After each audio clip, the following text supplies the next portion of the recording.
Hello friends, ફરી એકવાર આપનું હાર્દિક સ્વાગત છે. આપણે યુનિટ 5 અગાઉ પહેલા વર્ગમાં ભણી ગયા એનો જ આ બીજો ભાગ છે. વિલિયમ વર્ડસવર્થી, એનું નામ હતું the world is too much with us.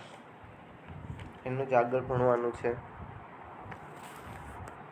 This is a classical sonnet with rhyme scheme.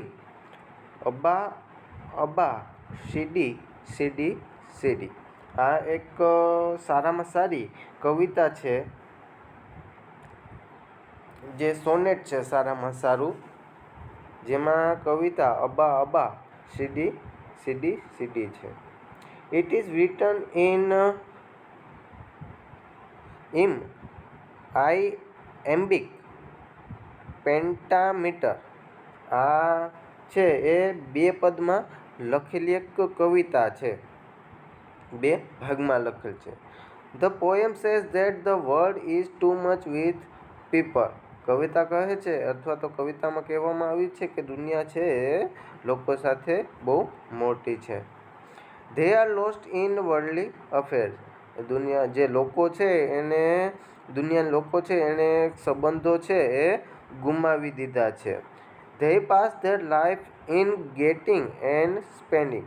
તે પોતાની જિંદગી છે એ ક્યાંકની ને ક્યાંક મેળવવામાં અને ક્યાંકની ને ક્યાંક ખર્ચ કરવામાં પસાર કરી રહ્યા છે. All people have become money minded and commercial. બધા લોકો છે એ ક્યાંકની ને ક્યાંક પૈસા મેળવવાનું બુદ્ધિ ધરાવે છે અને વ્યાવસાયિક રીતે બુદ્ધિ ધરાવતા થયા છે. They have left behind the sense of love and awe for nature. તે લોકોએ એક પ્રેમ અથવા તો જે લાગણી છે એ અને કુદરત પ્રત્યે લગાવ છે એને ગુમાવી દીધો છે. Wordsworthy says that in the same of development. વર્ડસવર્થી છે એ કહે છે કે વિકાસ છે એ people have received sordid boon which means a shameful gift. વર્ડસવર્થી કહે છે કે લોકો એમ કહે છે કે વિકાસ થયો છે, પણ લોકો છે એણે એક પ્રકારનું એક નિરાશાજનક એક વરદાન મેળવ્યું છે, જેનો મતલબ એક શરમજનક gift.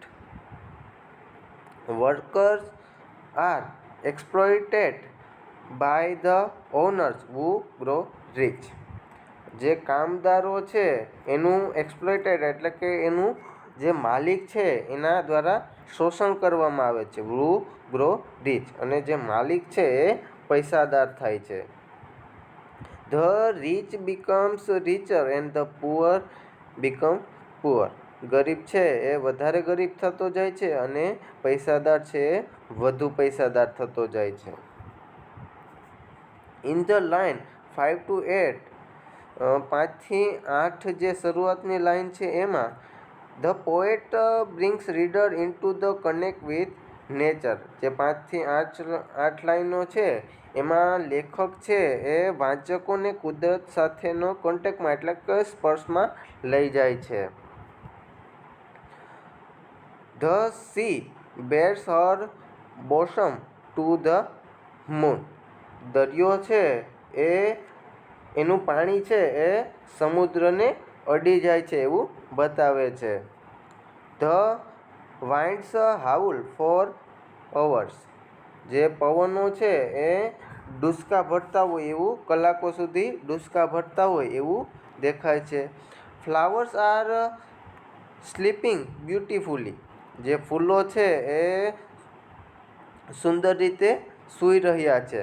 But people are unmoved and unaffected by the beauty of nature. પણ માણસ છે એ હજી ત્યાં ને ત્યાં જ છે અને તે બિનઅસરગ્રસ્ત રીતે કુદરતની સુંદરતાને એ જોઈ શકતો નથી. માણસ હજુ ત્યાં ને ત્યાં જ છે. People are out of tune with nature.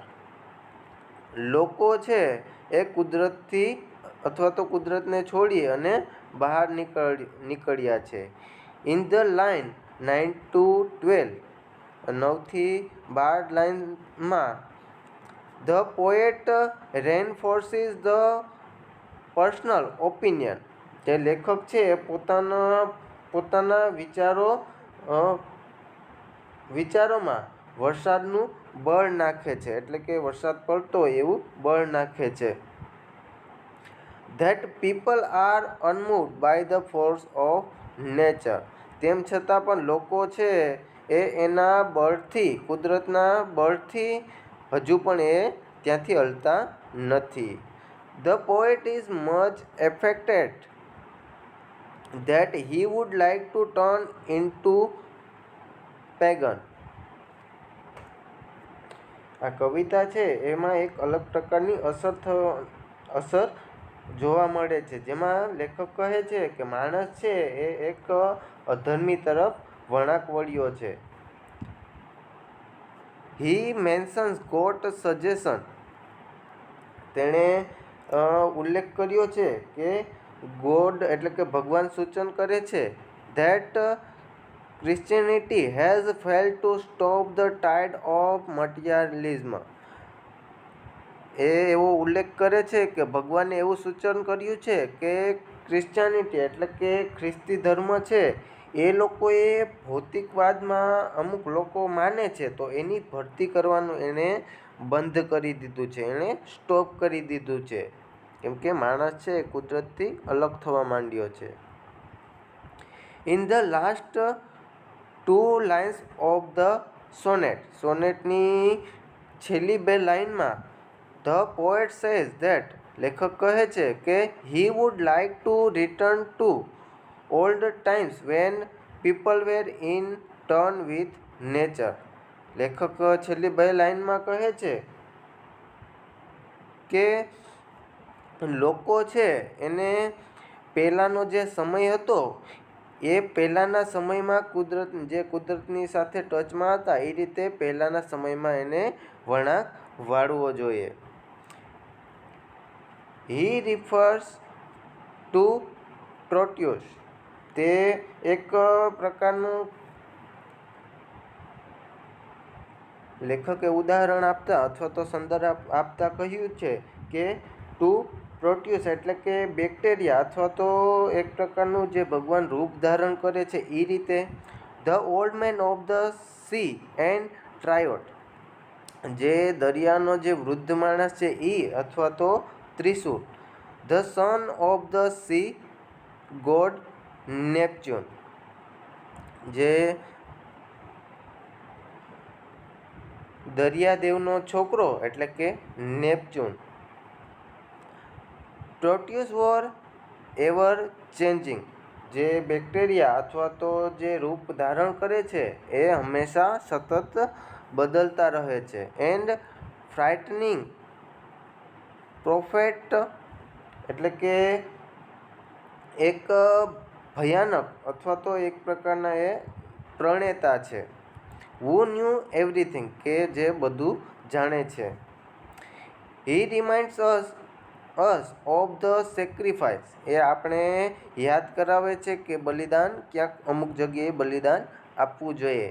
V have to make if we are out of tune with mother nature. એ આપણે એવું યાદ કરાવે છે કે આપણે જે કુદરત સાથે જે હળવા ભળવાનું જે બંધ કરી દીધું છે એમાં અમુક પ્રકારે આપણે એમાં બલિદાન આપવું જોઈએ. આપણે કુદરત સાથે ટચમાં રહેવું જોઈએ એવું શીખવાડે છે. Thank you friends.